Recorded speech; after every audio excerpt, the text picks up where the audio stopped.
어, 원래 우리가 재직언신 예배를 우리가 1월 달에 보통 1월 둘째 주일에 드리는데 이번에는 코로나로 인해 우리가 오후 예배를 계속 드리지 못하다가 이제 지난주부터 우리가 오후 예배를 드리게 돼서 우리가 재직언신 예배를 좀 드리면 좋겠다 생각이 되어서 드리게 됐습니다. 오늘 우리가 함께 나눌 그 말씀은 우리가 재직의 삶입니다.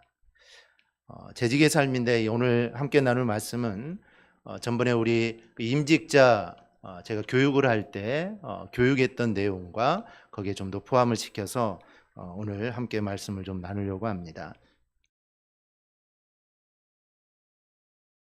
우리가 믿는 것이 중요한 문제가 아니라 어찌 보면 우리가 바르게 믿는 게 중요합니다. 마찬가지로 우리가 재직이 되었다는 것도 중요하지만 그것보다 더 중요한 것은 어떤 재직이 되었냐, 이게 더 우리에게 중요합니다. 이 세상의 모든 존재는 다 제자리가 자기의 자리가 있습니다. 그래서 사람은 저마다 제자리를 알고 또 자기의 자리를 지키고 그 자리에 없어서는 안 될 사람이 되어야 합니다. 그렇다면 우리가 재직으로 부름을 받았으니 우리는 정말 하나님이 나에게 맡겨주신 그 재직의 삶을 우리가 잘 살아가야 합니다. 그래서 내가 꼭 필요한 그런 사람이 우리는 돼야 된다는 것이죠. 그러면 재직이 지켜야 할 자세는 무엇입니까? 오늘 교환을 보시면서 거기는 이제 큰 제목들만 제가 적어놨는데 재직이 지켜야 할 자세는 첫 번째는 이 재직의 신앙적 자세가 있습니다. 먼저는 주의 날을 존중히 여겨야 합니다. 초기 교회는 안식일 후 첫날을 주의 날이라 불렀습니다. 그래서 그날에 원래 안식일은 토요일이지만 예수님이 부활하신 후에는 안식 후 첫날, 지금의 주일이 되겠죠. 주일날 함께 모여서 떡을 떼며 하나님 말씀을 강론했습니다. 그래서 이제 안식일이 주일로 예수님이 부활하신 후에 자연스럽게 옮겨가게 된 것입니다. 먼저 주의 날이라는 것은 먼저는 하나님이 이 세상을 창조하셨기 때문에 주의 날은 창조신앙을 고백하는 날이 주의 날입니다. 그리고 또 하나는 주의 날은 주님이 부활하신 날이기에 부활신앙을 고백하는 날이 주의 날이 됩니다. 그래서 하나님 이 세상을 창조하신 것은 그냥 다 잊어버리고 그건 안식일이다 생각하고 다 잊어버리고 그냥 주님의 부활만을 우리가 생각하는데 주의 날은 이 세상을 창조하신 창조도 기억해야 되고 주님이 부활하신 부활도 기억해야 합니다. 그런데 주의 부활이 창조보다 이제는 더 중대한 그런 의의를 갖기 때문에 일요일을 주의 날, 주일, 성일이라고 부르면서 우리가 기쁨과 감사의 예배를 하나님께 드립니다. 그래서 주의 날은 예배의 날이고 또 하나는 선행의 날입니다. 당연히 주의 날은 하나님께 예배하는 날이죠. 그래서 주의 날은 휴식만 아니라 하나님께 예배드리기 위해 성별된 날입니다. 그리고 예배만 드리고 주일을 우리가 잘 보냈다라는 게 아니라 주일은 하나 더 선행의 날입니다. 예수님께서 안식일은 사람을 위하여 있는 것이요 사람이 안식일을 위하여 있는 것이 아니다. 안식일에 선을 행하는 것이 옳다. 주님도 친히 안식일에 선한 일들을 행하셨습니다. 병자들 고치시고 많은 일들을 하셨죠. 그래서 우리가 주의 날은 선행의 날로서 슬픔에 잠긴 자, 또 병에 신음하는 자, 또 실패한 자들을 방문하는 일들도 우리가 함께 해야 합니다. 그럼 주의 날은 어떻게 지켜야 합니까? 먼저 주의 날은 거룩하게 지켜야 합니다. 주의 날에는 먼저 세상 일에서 떠나 쉬며 일체의 오락에서 떠나야 합니다. 이사야 58장 13절 14절을 보면 만일 안식일에 내 발을 금하여 내 성일에 오락을 행하지 아니하고 안식일을 일컬어 즐거운 날이라 여호와의 성일을 존귀한 날이라 하여 이를 존귀하게 여기고 내 길로 행하지 아니하며 내 오락을 구하지 아니하며 사사로운 말을 하지 아니하면 내가 여호와 안에서 즐거움을 얻을 것이라 내가 너를 땅의 높은 곳에 올리고 내 조상 야곱의 기업으로 기르리라. 즉 주의 날에는 세상 일에서 떠나서 쉬어야 합니다. 일단 세상 우리가 평일에 하던 일에서 떠나야 됩니다. 그래서 떠나는 것뿐만 아니라 일체의 오락에서도 또한 떠나야 합니다. 그래서 내 종욕을 위한 내 즐거움을 위한 일들은 좀 잠시 접는 날이 바로 주의 날입니다. 또 하나는 팔고 사는 일에나 거래하는 일에를 일체 그만둬야 합니다. 느헤미야 13장 15절에서 17절을 보면 여기 보면은 안식일에 이러한 일들을 해서는 안 된다라고 말을 합니다. 음식물을 팔기로 그날에 내가 경계하였고 또 두로 사람이 예루살렘에 살며 물고기와 각양 물건을 가져다가 안식일에 예루살렘에서도 유다 자손에게 팔기로 내가 유다의 모든 기인들을 꾸짖어 그들에게 이르기를 너희가 어찌 이 악을 행하여 안식일을 범하느냐. 그래서 팔고 사는 일, 일체의 거래를 주일날은 하지 않는 게 좋습니다. 그래서 우리가 모든 시간들을 예배하는 일, 또 선한 일에 우리가 주의 날을 사용해야 합니다. 또 하나는 주의 날은 거룩하게 지켜야 되고 주의 날은 귀중한 날로 지켜야 합니다. 예배라는 것은 우리의 삶에 있어서 생명과 같은 것입니다. 예배는 정말 생명과 같은 것이죠. 그러므로 주일 예배는 우리가 하나님에 대한 정말 우리가 의무임을 깨닫고 주의 날을 정말 귀중한 날로 여기고 우리가 하나님께 예배를 해야 합니다. 또 하나는 주의 날은 기쁜 날로 여겨야 합니다. 왜냐하면 주님이 부활하심으로 우리가 이제 죄의 종이었던 우리의 삶이 구원받고 하나님의 자녀가 된 날이죠. 그렇기 때문에 이 주일은 정말 우리가 거룩하게 지키고 주일을 귀중한 날로 여겨야 되고 또 하나는 정말 기쁜 날로 우리는 지켜야 하는 것입니다. 그래서 온 가족이 함께 모여 하나님께 예배하고 찬양하고 즐겁게 우리가 주일을 지켜야 합니다. 두 번째, 재직의 신앙적 자세. 두 번째는, 첫째는 주의 날을 존중히 여겨야 되고 두 번째는 예배를 존중히 여겨야 합니다. 예배의 대상은 당연히 하나님입니다. 전능하신 하나님, 이 세상을 창조하시고 만물을 다스리시는 그 하나님께 우리가 예배를 드려야 됩니다. 하나님은 정말 우리를 구원하시기 위해 독생자까지 이 땅에 보내주신 분입니다. 그래서 우리는 그 하나님의 사랑을 기억하고 우리가 영과 진리로 그 하나님께 예배를 드려야 합니다. 예배의 목적은 크게 두 가지입니다. 하나는 합당한 영광을 하나님께 돌리는 행위입니다. 예배라는 말은 이 앵글로색슨어에서 유래한 것이죠. worth와 가치가 있는과 추상 명사를 만드는 전미사 시브의 합성어입니다. 그래서 가치를 돌린다. 이 예배라는 것은 말 자체가 하나님께 최고의 가치를 하나님께 돌리는 것입니다. 그러므로 예배의 목적은 그 이름에 합당한 영광을 우리가 하나님께 돌려야 합니다. 그러면 우리가 하나님께 영광과 가치를 돌려야 되는데 그러면 이것이 어떻게 표현될 수 있는가? 어떻게 돌려야 되느냐가 문제죠. 하나님께 영광을 돌려야 되는 것은 알겠는데 하나님께 최고의 가치를 드려야 되는 것은 알겠는데 그러면 어떤 방법을 하나님께 드려야 되는가? 여기에 이제 문제가 생깁니다. 시편의 기자 저자는 이렇게 말합니다.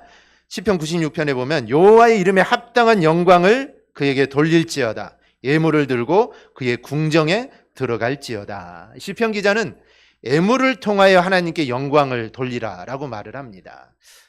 구약의 히브리인의 예배는 희생제사란 말로 표현이 되었습니다. 구약의 예배는 희생이 없는 예배는 없습니다. 우리는 그렇게 드리지 않지만 구약 히브리인들은 하나님께 제사를 드릴 때 항상 희생제사가 있었습니다. 그래서 이 예배하는 자가 여호와의 절대적인 가치를 인정하고 가져온 헌물을 통하여 하나님께 나아가는 길을 준비하는 게 구약 성도의 희생제사였습니다.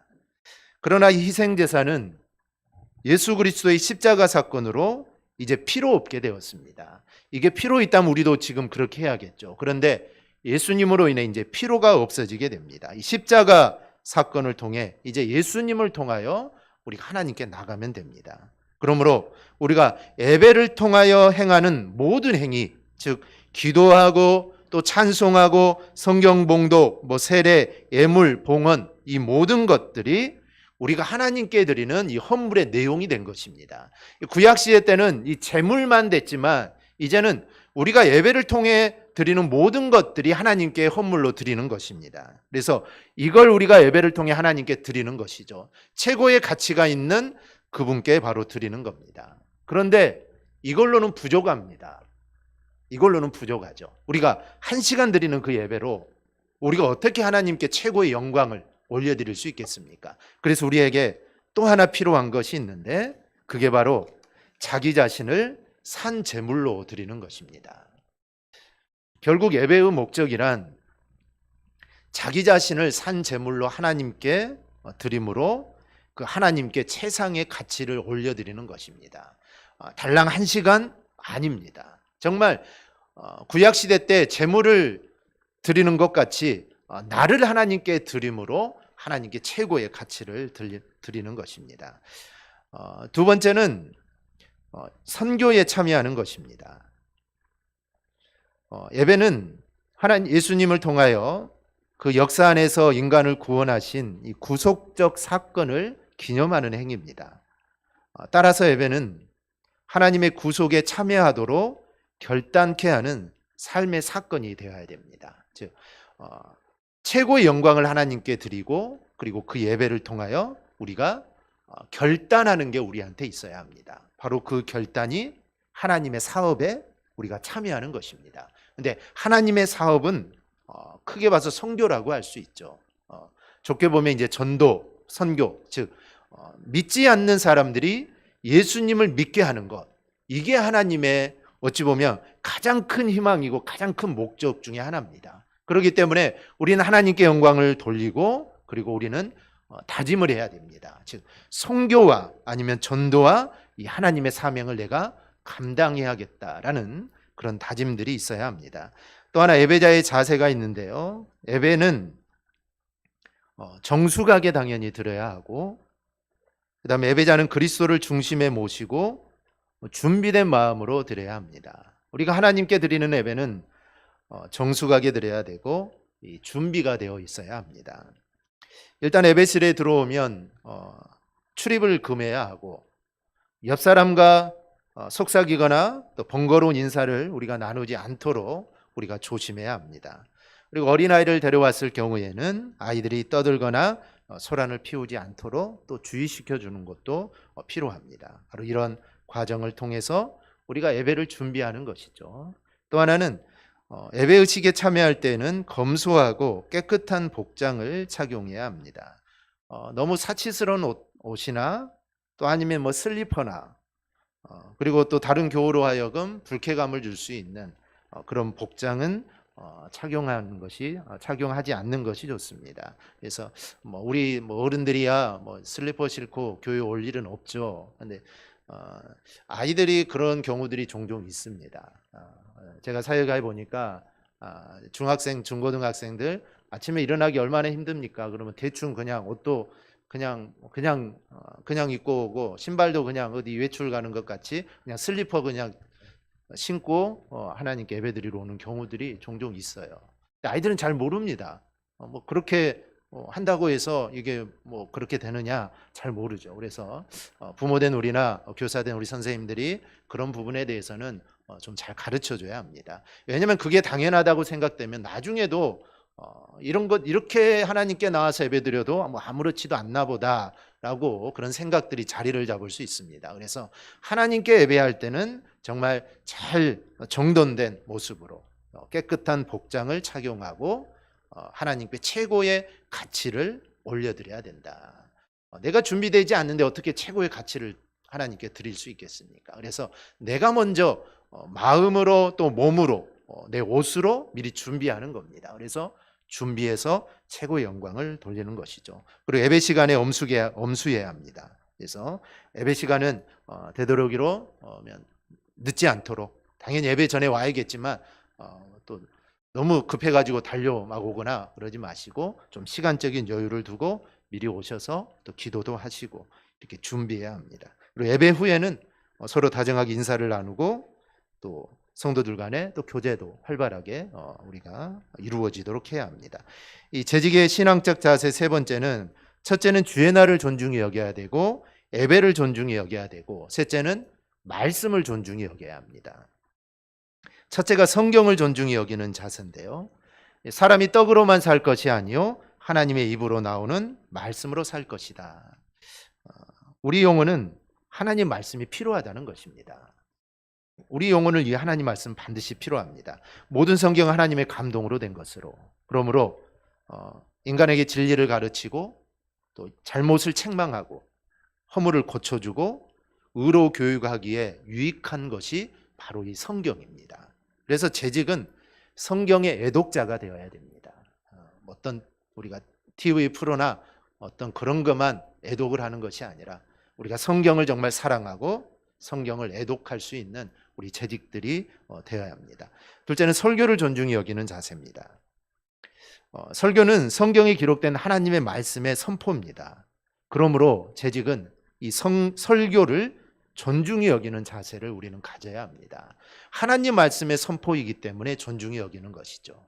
인간의 말을 전한다면 존중히 여길 필요가 없습니다. 그런데 하나님의 말씀인 성경을 풀어서 전하는 것이기 때문에 목사를 통해 목회자를 통해 나오는 그 말씀을 존중히 여길 줄 알아야 합니다. 그래서 이 설교는 하나님이 설교자를 통해 말하는 하나님의 말씀이기 때문에 이 설교에는 권위가 있는 것입니다. 바울은 데살로니가 교인들에게 데살로니가전서 2장 13절에서 그러므로 우리가 하나님께 끊임없이 감사함은 너희가 우리에게 들은 바 하나님의 말씀을 받을 때에 사람의 말로 받지 아니하고 하나님의 말씀으로 받음이니 진실로 그러하도다.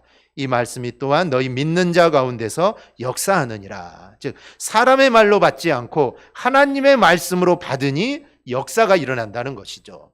사람이 전하는 말로 받으면 역사는 일어날 수 없습니다. 그런데 사람의 말이 아니라 지금 하나님이 나에게 말씀하신다라고 받으니 그 가운데 역사가 일어나게 됩니다. 설교를 설교답게 하는 것은 이 말하는 기술이나 설교자의 물론 종교적 사상이나 이런 지식이나 설득력이 아닙니다. 참된 설교가 되는 것은 하나님이 그 설교자를 통해 말씀하실 때 바로 그 설교가 설교답게 되는 것입니다. 그러므로 재직은 설교를 하나님의 말씀으로 존중히 여기는 자세가 꼭 필요합니다. 설교를 듣는 태도는 첫째는 성경 본문을 깊이 되새기며 들어야 됩니다. 오늘 어떤 말씀, 오늘 성경 본문이 무엇인가? 예배 끝나면 성경 본문 다 잊어버립니다. 오늘 성경이 어디였는지 다 잊어버리죠. 우리 5점 기억하십니까? 잊어버려도 됩니다. 베드로후서 1장 4절에 7절이었는데 저도 잘 기억 안 날 때도 있어요. 다 잊어버립니다. 그런데 그러서는 안 된다는 것이죠. 오늘 말씀이 어딘가, 어느 성경에서 어떤 내용인가. 왜냐하면 어차피 설교 말씀은 그 성경을 풀어내는 것입니다. 그래서 성경에 또 여러 가지를 이제 붙여서 하는 것이죠. 그러니까 설교는 좀 잊어버리더라도 그 말씀을 기억하면, 오늘 오전 말씀 우리가 기억하면 하나님의 성품을 닫기 위해서는 믿음에 바탕을 하고 중간에 잊어버려야 됩니다. 여러 가지 이렇게 쌓아야 되고, 그리고 마지막이 사랑이다. 설교 말씀이 잊어버려도 본문을 알고 있으면 그게 내 머리에 남는 것입니다. 그래서 말씀을 깊이 되새겨야 되고 설교자를 바라보면서 말씀을 드려야 됩니다. 이게 이제 중요한 것이죠. 설교자와 함께 눈을 마주치면서 제가 한 사람만 계속 볼 수는 없겠죠. 그러면 부끄러우니까 고개를 숙이겠죠. 이쪽도 보다가 가운데도 보다가 옆에도 보다가 제가 계속 이렇게 하는데, 어떤 목사님들은 이제 성도들이 눈을 마주치기가 힘들어서 약간 한 지점을 딱 정해놓고 거기만 계속 보시면 설교하신 분도 있습니다. 그래서 성도들은 목사님을 바라보고 또 목회자도 성도들을 바라보고, 그래서 눈을 서로 마주치면서 하나님 말씀을 들을 때 그래야 집중이 잘 되겠죠. 공부하는 학생들 우리 보면은 선생님 뚫어지게 쳐다보면서 수업 듣는, 그래야 그 수업이 잘 들어오는 건 똑같습니다. 그래서 우리가 말씀을 들을 때는 설교자의 눈을 바라보면서 우리가 말씀을 듣는 게 중요합니다. 또 하나는 설교의 중심점을 자기 생활에 반영시켜 자기의 것으로 받는 태도가 필요합니다. 그래서 이 말씀이 지금 나한테 하시는 말씀이다. 좋은 쪽으로 받아들여야 되죠. 어떤 사람도 이제 왜 나한테만 꼭 이러느냐라고 하는데, 그게 아니라 이 말씀이 지금 나에게 주시는 말씀이구나. 그러면 내가 내 삶이 어떻게 해야 될까? 이런 것들을 우리가 좀 생각하며 말씀을 드려야 합니다. 크게 두 번째로 재직의 정신적 자세입니다. 먼저는 주인의 정신으로 일하는 자세입니다. 이 교회의 주인은 하나님입니다. 그리고 교회의 조직의 주인은 세례교인입니다. 우리 교회 조직의 주인은 세례교인. 그렇기 때문에 세례교인의 수에 따라 장로님도 선출을 하는 것이고, 세례교인 몇 명이 있어야 교회가 성립이 되는 겁니다. 그냥 목사와 교인 한 명, 둘이서 교회를 설립할 수 없습니다. 세례교인 몇 명 이상이 돼야만 교회도 설립이 가능하고, 세례교인 25인이 있어야 장로님 한 분을 세울 수 있습니다. 그래서 이 조직교회의 주인은 세례교인입니다. 그래서 세례교인이 공동의회 회원이 되어서 교회의 일을 의결하고 처리하는 것입니다. 그래서 한 나라의 주권이 국민에 있듯이 교회는 세례교인이 주인입니다. 그럼 목사는 뭐냐? 교회 목사는 행정상 주인입니다. 교회 조직의 주인은 세례교인이고 교회 행정상의 주인은 목사입니다. 이 나라의 주권은 국민에게 있으나 국민들이 투표하여 세운 대통령이 그 나라를 대표하여 나라를 통치하며 세웁니다. 이와 같이 목사는 세례교인이 모인 공동의회에서 투표받아 그 교회 목사가 되어 그 교회 행정을 맡아 일하는 것입니다. 그래서 재직들은 세례교인 중에서 선택받아 교회를 봉사하는 자들입니다. 세례교인이라고 해서 다 재직은 아닙니다. 그래서 재직은 이런 내가 주인이다, 내가 교회의 주인이다는 정신으로 일해야 합니다. 주인 정신이란 첫째는 책임질 줄 아는 정신입니다. 주인이란 일의 책임을 맡은 자입니다. 주인은 일이 괴로우나 즐거우나 감당할 책임이 있습니다. 괴롭다고 주인이 나 안 하겠다 할 수 없죠. 주인은 괴로우나 즐거우나 그 일을 해야 됩니다. 일이 잘 돼도 주인의 책임이요, 일이 못 되어도 주인의 책임입니다. 그래서 주인된 재직은 하나님의 뜻을 따라 자진해서 기쁜 마음으로 일하되 양떼의 모범이 되는 그런 삶을 살아야 합니다. 둘째는 일을 위해 일하는 정신입니다. 주인은 싹쓸 위해 일하는 자가 아니죠. 일을 위해 일하는 자입니다. 주인과 종의 차이가 뭡니까? 종은 싹쓸 위해 일합니다. 받기 위해 일하는 것이죠. 안 주면 데모합니다. 일 안 합니다. 달라는 것이죠. 월급을 달라는 겁니다. 근데 주인은 일을 위해 일하는 겁니다. 종은 억지로 할 수 없이 일을 하지만 주인은 자기 일이니까 기쁜 마음으로 하게 됩니다. 재직은 칭찬이나 대접을 기대하고 일하는 자가 절대 아닙니다. 맡은 일이 잘 되기 위해서 우리는 일을 합니다. 그래서 재직의 제일의 관심은 보수가 아니라 어떤 일을 내가 할 수 있는가입니다. 내가 어떤 일을 할 수 있는가. 베드로는 우리가 모든 것을 버리고 주를 따라 싸운데 그런즉 우리가 무엇을 얻으리까? 그래도 우리도 뭔가 얻어야 될 게 있지 않겠습니까? 우리가 하나님을 위해 헌신하고 봉사하는데, 오늘 베드로처럼 베드로도 주님 우리가 다 버렸는데 그러면 우리가 무엇을 얻으리까? 뭘 좀 얻어야 될 거 아닙니까? 우리도 얻을 게 있습니다. 우리가 얻는 것은 교회를 섬기는 즐거움, 이웃을 봉사하는 즐거움, 이게 바로 우리 재직들이 받는 보수인 것입니다. 모세가 광야에서 충성했을 때 하나님의 집에 충성된 종이다 라고 칭찬을 받았습니다. 바로 이 칭찬이 우리가 받을 보수입니다. 야, 너는 정말 열심히 일했다, 내가 너를 정말 칭찬한다. 이게 바로 우리가 받을 보수이죠. 그래서 재직은 싹쓸 위해 일하는 청지기가 아니라 주를 위해 일하는 청직입니다. 두 번째, 재직의 정신적 자세. 첫째는 주인의 정신으로 일해야 되고, 두 번째는 봉사의 정신으로 일하는 자세입니다. 선한 청지기 같이 서로 봉사하라. 재직은 봉사의 정신으로 일할 책임이 우리에게 있습니다. 하나님은 우리 모두에게 각각 다른 은사를 주셨습니다. 만약에 똑같은 은사를 줬다면 교회를 할 수가 없겠죠. 그런데 우리 모두에게는 다 다른 달란트를 주셨습니다. 그래서 각자가 받은 달란트를 어떤 정신으로 사용하는가, 이게 중요한 문제입니다. 어떻게 내가 사용하느냐. 봉사는 보상을 위해 일하는 것이 절대 아닙니다. 우리가 칭찬받을 때만 충성하다가 또 보상이 없을 때는 우리가 충성하지 않으면 이거는 봉사가 아닙니다. 이런 사람은 일이 축복이거나 기쁨이 되기보다 이게 무겁고 고통스러운 짐이 됩니다. 그래서 사람이 보상만을 위해 일하게 되면 이거는 품꾼에 불과합니다. 일이란 하나님이 주신 축복입니다. 우리에게 하나님 맡겨주신 일들, 하나님이 우리에게 주신 축복입니다. 그래서 우리는 정말 보상에 얽매이지 말고 봉사 정신으로 일해야 합니다. 또 하나는 봉사는 의무에 매여 일하는 것이 아닙니다.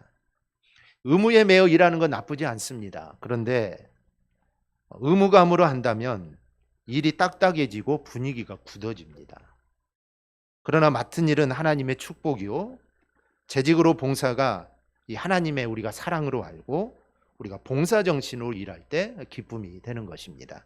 셋째는 봉사는 죽게 하듯 하는 생활입니다. 에베소서 6장 7절에 보면 기쁜 마음으로 섬기기를 죽게 하듯 하고 사람들에게 하듯 하지 말라. 우리는 주님께 하듯, 우리가 어떤 일을 하든지 내가 지금 주님께 한다라는 그런 정신으로 해야 합니다. 즉 하나님께서 지금도 일하시니 내가 일하고, 하나님이 나에게 맡겨주신 일이니 내가 일을 한다라는 것입니다. 이런 정신으로 우리는 일해야 합니다. 이 봉사 정신을 일하려면 먼저는 협동 정신이 있어야 됩니다. 함께 해야 됩니다. 함께 협동해서 해야 하고, 둘째는 오래 참는 정신이 있어야 됩니다. 우리가 일을 하다 보면은 난관을 부딪힐 때가 있습니다. 아니면 교회에서 우리가 봉사를 하다 보면은 또 마음이 상할 때도 있습니다. 그럴 때 우리에게 필요한 것은 오래 참는 겁니다. 참아야 됩니다. 좀 참고 견딤으로 끝까지 우리가 봉사할 수 있는 그런 마음이 있어야 합니다. 재직의 정신적 자세 세 번째는 이 모범의 정신으로 일해야 합니다. 일꾼이 된다는 것은 쉬운 일이 아닙니다. 왜냐하면 주인이 하나님이기 때문입니다. 그러면 하나님의 마음에 맞아야 되겠죠. 그래야만 그 일꾼이 정말 진정한 일꾼이 되는 것입니다. 근데 하나님의 마음에 맞는 게 이게 쉬운 일이 아니죠. 그런데 모범의 정신으로 일하는 자세는 하나님과 함께 일하는 자가 되는 것입니다. 교회 일의 목적을 하나님께 두고 일의 방법도 하나님의 뜻에 맞추어 일하는 것입니다. 그래서 하나님께 함께 거기에 목적을 두고 우리가 함께 일하면 된다라는 것이죠. 재직의 헌신적 자세를 보면 먼저는 희생을 각오하는 마음의 자세입니다. 마태복음 5장 13절에 보면 너희는 세상의 소금이니 소금이 만일 그 맛을 잃으면 무엇으로 짜게 하리요? 후에는 아무 쓸데없어 다만 밖에 버려져 사람에게 밟힐 뿐이니라. 재직은 예수의 희생 정신을 본받아 소금처럼 녹아져 다른 이들을 유익하게 해야 합니다. 이게 희생 정신이죠. 이런 각오로 우리는 일해야 합니다. 재직은 스승이 제자의 발을 씻기는 희생과 사랑 정신 없이는 우리가 감당할 수 없습니다. 그래서 우리가 살아도 주를 위하여 살고 죽어도 주를 위하여 죽나니 그러므로 사나 죽으나 우리가 주의 것이로다. 예수를 위해 우리가 아낌없이 헌신하는 그 자세가 필요합니다. 먼저는 최선을 다하는 자세입니다. 바울은 이 산헤드린 공의에 잡혀서 신문을 당할 때 나는 오늘까지 범사의 양심을 따라 하나님을 섬겼노라 라고 말을 합니다. 나는 하나님을 섬기는데 거리낌이 없었다라는 것이죠. 즉 양심에 거리낌 없이 일하는 일꾼이 바로 참된 일꾼입니다. 그리고 먼저 그의 나라를 위하는 자세입니다. 아브라함은 어디를 가든지 무엇을 하든지 항상 하나님의 뜻을 앞세웠습니다. 자기의 주관대로 아브라함은 살지 않았습니다. 내 뜻대로, 내 생각대로 살지 않았고 오직 하나님의 뜻을 따라 아브라함은 순종하며 살았습니다. 어떻게 보면 정말 자아도 주체성도 목적도 없이 정말 줏대도 없이 그런 삶을 살아갔다라고 생각할 수 있지만 자기 생각대로 살지 않았으니까요. 그런데 아브라함은 먼저 하나님의 나라와 그의 의를 생각했기 때문에 복의 근원이 된 것입니다. 자기 생각대로 살지 않고 하나님의 생각대로, 하나님이 어떤 생각을 할까? 이게 어떤 게 하나님의 뜻일까? 이렇게 살아갔으니 바로 복의 근원이 된 것입니다. 그래서 재직은 항상 나보다 교회를 그리고 하나님을 더 생각하는 자세가 우리 안에 있어야 합니다. 두 번째는 가정에서의 헌신적 자세입니다. 가정은 하나님이 인간에게 주신 선물이자 축복입니다. 가정이 모여 사회를 이루고 사회가 모여 나라를 이루는 것처럼 크리스찬 가정이 모여 교회를 이루고 그 교회가 곧 천국이 되는 것입니다. 그렇게 되려면 우리 크리스찬 가정들은 하나님을 모신 가정들이 돼야 되고, 특별히 재직들은 가정에서 희생정신을 좀 발휘해야 합니다. 먼저는 신앙을 중심한 가정생활인데요. 이 크리스찬 가정은 하나님 중심, 즉 이 집의 주인은 예수님이다라는 생각을 가지고 그렇게 가정생활을 해야 합니다. 또 하나는 모범적인 가정생활을 해야 합니다. 교회 일꾼인 재직들을 보면 교회에서는 칭찬받으면서도 가정에서 그렇지 못하는 경우들이 있습니다. 그래서 교회에서 훌륭한 재직이 가정에서도 훌륭한 재직이 되려면 모범적인 생활을 해야 합니다. 특히 믿지 않는 자의 아내 된 재직들은 베드로의 교훈을 우리가 명심해야 합니다. 베드로전서 3장 1절을 보면 아내들아 이와 같이 자기 남편에게 순종하라. 이는 혹 말씀을 순종하지 않는 자라도 말로 말미암지 않고 그 안에 행실로 말미암아 구원을 받게 하려 함이니. 믿지 않는 남편을 둔 우리 믿는 여성 재직들은 정말 더 남편에게 순종함으로 남편에게 교회 가자 해도 말은 안 들을 수 있지만 그 아내의 순종하는 그 모습을 통해 그 행실로 인해 그 남편이 교회에 나올 수 있다는 것입니다. 그래서 우리 남자들도 마찬가지겠죠. 그래서 이제 특별히 성경은 믿는 아내들에 대해서 이렇게 말씀을 합니다. 그래서 남자들도 마찬가지입니다. 그래서 믿지 않는 아내가 있든지 아니면 믿지 않는 남편이 있다면 더욱더 본이 되는 삶, 순종하는 삶을 살아야 된다라는 것입니다. 그래서 교회 직분을 맡기 전보다 더 겸손하고 더 착하고 진실되고 또 경건한 삶들을 살아야 합니다. 재직의 헌신적 자세 세 번째는 교회에서의 헌신적 자세입니다. 먼저 힘써 모이는 생활입니다. 이 교회의 특징은 힘써 모이는 데 있습니다. 모이는 데 있죠. 모이지 않으면 교회의 의미가 없어집니다. 그렇기 때문에 교회의 특징은 어쨌든 모일 수 있으면 힘써 모이는 것입니다. 히브리서 10장 25절 우리가 잘 아는 말씀이죠. 모이기를 패하는 어떤 사람들의 습관과 같이 하지 말고 오직 권하여 그날이 가까움을 볼수록 더욱 그리하자. 어떤 사람들은 모이지 않다 보니까 이 습관이 되어버렸다라는 것입니다. 그래서 그걸 너희가 주의하고 그날이 가까이 올수록, 즉 마지막이 가까이 올수록 더욱더 모이게 힘쓰라라는 것입니다.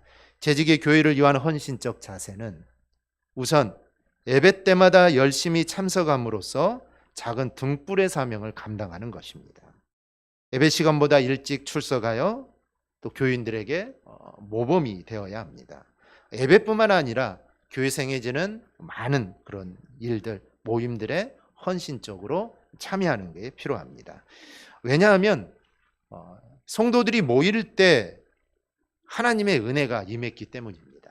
그래서 초대교회 때는 모이기를 정말 열심히 하였습니다. 오늘 모이면 내일 또 모이고 매일매일 모입니다. 마태복음 18장 20절에 보면 두세 사람이 내 이름으로 모인 곳에는 나도 그들 중에 있느니라. 이 말씀처럼 정말 모이기만 하면 그곳에 하나님이 함께 하시니 하나님의 놀라운 역사들이 일어난 겁니다. 그래서 계속 모였다는 것이죠. 그래서 모이기를 패하지 말라는 겁니다. 또 하나는 선교를 위한 생활입니다. 우리가 교회에서 예배를 통하고 교육을 통해 우리가 재직들이 제자로서 훈련을 받습니다. 그런데 이 훈련을 받는 것으로 끝나서는 안 되겠죠. 받았으면 그 받은 것을 밖으로 가지고 나가서 그것을 활용을 해야 됩니다. 그게 바로 이 선교적 사명입니다.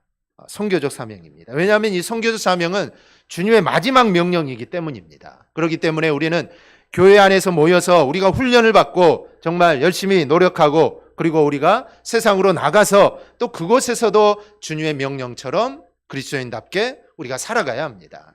이게 바로 우리 크리스찬 공동체가 꼭 지켜야 할 일입니다.